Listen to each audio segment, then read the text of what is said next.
Le Bourget, August 24th, 2024. A private jet, Bombardier Global 7500, tail number registered in the Caribbean, touches down at the cargo terminal just outside Paris a few minutes before 8 in the evening. The passenger walking down the air stairs is wearing what he always wears: black coat, black trousers, black boots, no tie, no watch.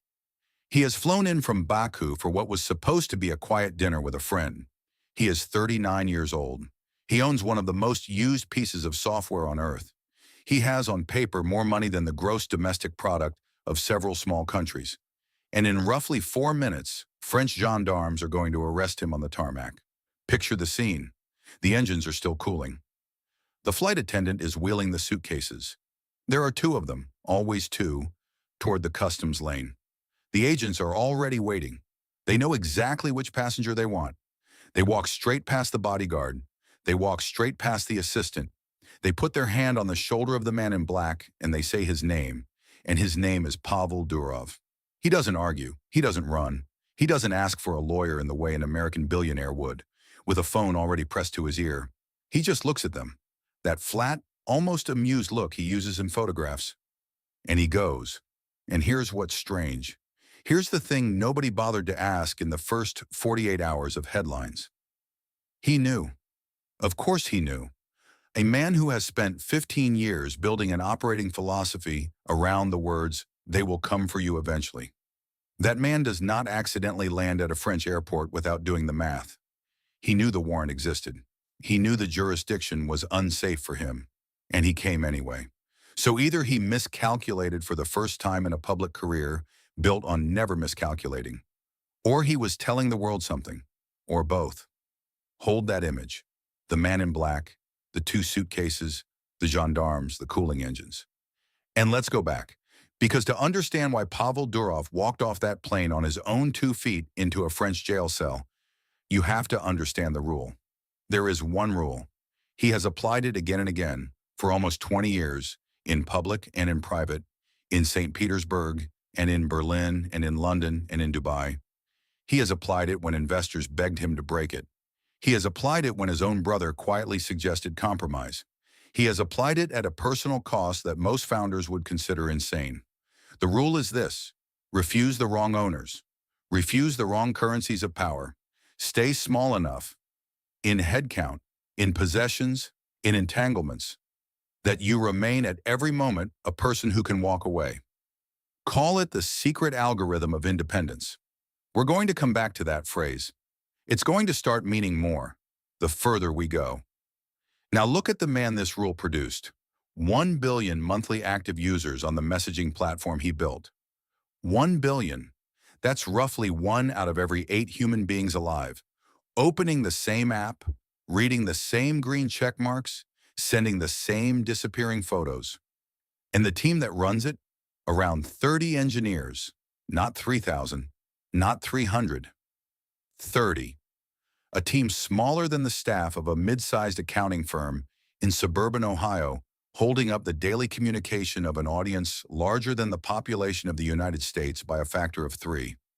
No advertising, no data brokerage, no initial public offering, no board of directors that can fire him.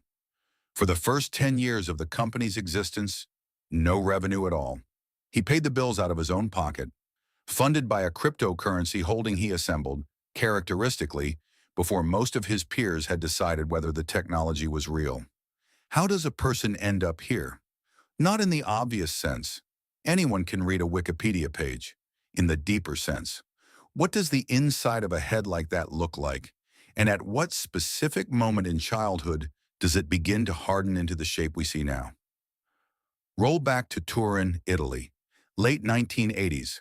Pavel and his older brother Nikolai are growing up in a household where the father, Valery, is teaching philology at the University of Turin. The boys are absorbing 2 different relationships with authority at the same time. Italian, relaxed, ironic, allergic to obvious uniforms. Russian, wary, layered, careful about which thoughts you share with strangers. Both languages, both grammars of power, both filed away. The family moves back to St. Petersburg in the mid-90s. And here's the first scene that should freeze in your mind. Pavel is around 11 years old, attending the elite academic gymnasium attached to St. Petersburg State University. He doesn't like one of his teachers, so he hacks the school computer system. He doesn't deface anything dramatic. He doesn't crash the network. He simply edits a wallpaper file so that when the teacher logs in, she sees her own face, under a caption he has chosen for her. The caption is unkind. The caption is also funny. He gets in trouble.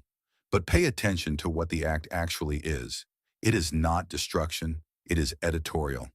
He is testing whether reality can be rewritten by the person willing to learn the syntax. The answer turns out to be yes.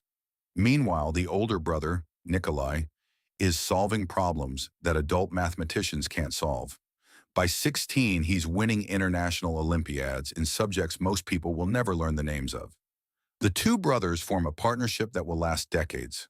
Nikolai imagines structures. Pavel writes the rules they obey.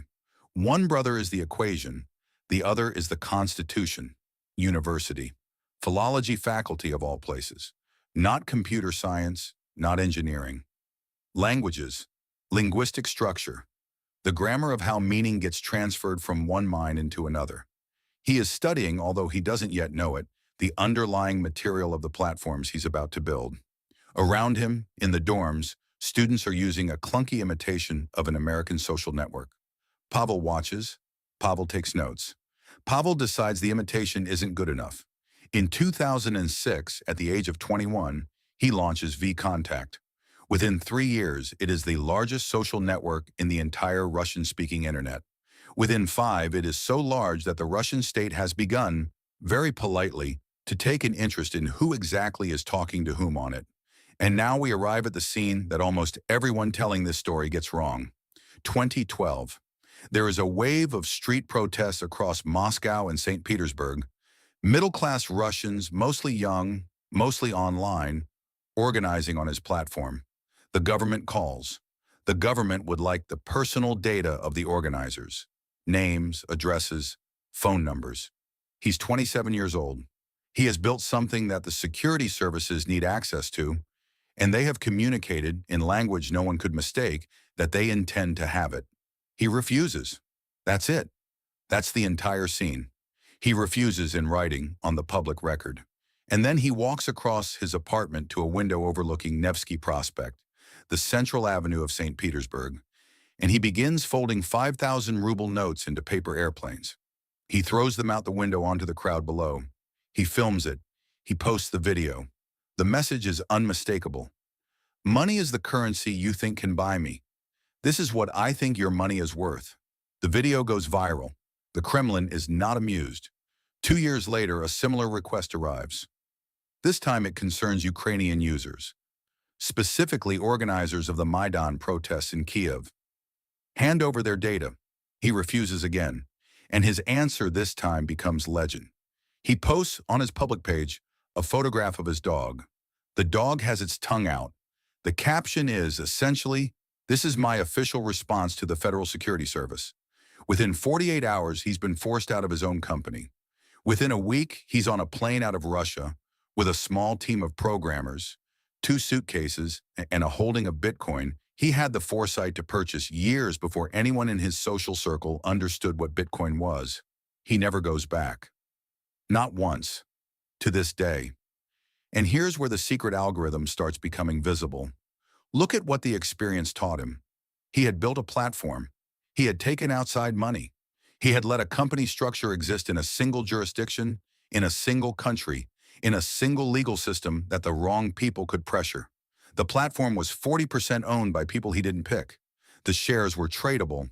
The shares were attackable. The shares were, in the end, taken. Whatever he built next would be built on a different blueprint. And by the way, if this kind of story is your kind of story, the kind where the architecture matters as much as the headlines, take a second right now and subscribe to this channel. Drop a like on this video if you've made it this far. We do this every week. Long, careful breakdowns of how people who refuse the obvious path actually pull it off. The algorithm rewards it. We notice it. Thank you. Now back to 2014 and to a man landing in Berlin with 2 suitcases and a plan. Telegram had actually been launched the year before, in 2013, while the V-Contact fight was still going on, built by the same brothers on the same partnership. Nikolai writing the cryptography, Pavel writing the rules. The product is a messenger. That's the surface. Underneath, it is something else entirely. It is a constitution disguised as a chat app. Every architectural choice encodes the lesson of V-Contact. No single jurisdiction. The legal entity moves between Berlin, then London, then the British Virgin Islands, then Dubai. No outside investors with control. The brothers own it themselves, fund it themselves, make every call themselves. No advertising, no data brokerage to fund the costs. The costs come, year after year, out of Pavel's personal cryptocurrency wallet, which he liquidates piece by piece to keep the lights on. And the team. The team is the thing that even other engineers find hard to believe. At Telegram, the entire engineering organization, even now, even at 1 billion users, is somewhere around 30 people. Compare that to the equivalent at Meta, 20,000. Compare it to Google, over 100,000. Pavel has believed since the very beginning, that headcount is a liability, not an asset. Every additional employee is a leak in the hull, a possible interview, a possible subpoena, a possible court appearance, a possible compromise, a possible person who, when the pressure comes, decides their mortgage is more important than the mission. Keep the team small enough that you can look every member in the eye. Pay them like nobody else. Let them work from anywhere. And accept, as a permanent operating principle, that you will leave on the table all the growth you could have gotten by hiring like a normal company. And here's the thing. This isn't ideology, it's leverage. 30 engineers writing more code per person than any team in the history of consumer software. The math is preposterous. The math also works. Now picture the suitcases. 2 of them. Always 2. He has talked about this in interviews when he gives interviews, which is rarely. The suitcases are not a metaphor he invented after the fact. They are real. He owns almost nothing else. No real estate of his own for years, no cars, no yachts, despite having the money for an entire fleet.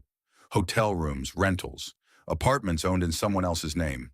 The principle is straightforward and almost monastic. The fewer things you own, the fewer threads can be pulled. The more movable you are, the harder it is to box you into any one room. Mobility is armor. Minimalism is a weapon. 2 suitcases is, in this calculus, a kind of fortress. And at the same time, and this is where the story refuses to be a hagiography, there's the other Pavel, the one who posts the bare-chested photographs from undisclosed locations, the one who publishes manifestos about freedom of speech that read, depending on your mood, like Thomas Jefferson or like a man in love with his own reflection. The one who decides at one point to publicly announce that he has fathered more than 100 children through sperm donation across 12 countries, a fact he could have kept private and instead made into a press release. The man in black, the strict diet, the public refusal of alcohol and meat, the workouts, the silence on personal life unless the personal life is itself a piece of theater. There's a performance happening here. He knows it's happening. So do we. But step back. Look at the architecture, not the costume. What are the costume's actual functions? Answer. They make him hard to identify with. They make him hard to predict. They make him, in a strange way, less buyable, because they make him feel less like a person who needs the things people are usually offered to be bought with. A man who genuinely wants nothing material is a man no one knows how to leverage. The all-black uniform is, among other things, a refusal to participate in the wardrobe most billionaires use to signal which club they belong to. He doesn't belong to a club. That's the whole point. So we come to 2017, 2018. The cryptocurrency wave is cresting. Telegram launches an initial coin offering, the famous TON, Telegram Open Network. He raises $1.7 billion from private investors almost overnight. It is, at the time, the largest crypto raise in history. And then the Securities and Exchange Commission of the United States sues him. He fights, he loses. He returns most of the money. The TON network never launches under his control. From the outside, it looks like a defeat. From the inside, it is the algorithm operating exactly as designed. Given the choice between keeping the money on terms that would have entangled the platform with American securities regulation forever and giving the money back to walk away clean, he gave the money back. To walk away clean, read that sentence twice. Most founders cannot even imagine the second option being a real option, which brings us by the long road back to the tarmac at Le Bourget, back to the gendarmes, back to the 4 million euros in bail he will eventually post, and the requirement to sign in at a French police station twice a week. A billionaire on a leash made of paperwork, as one French commentator put it. The charges are serious.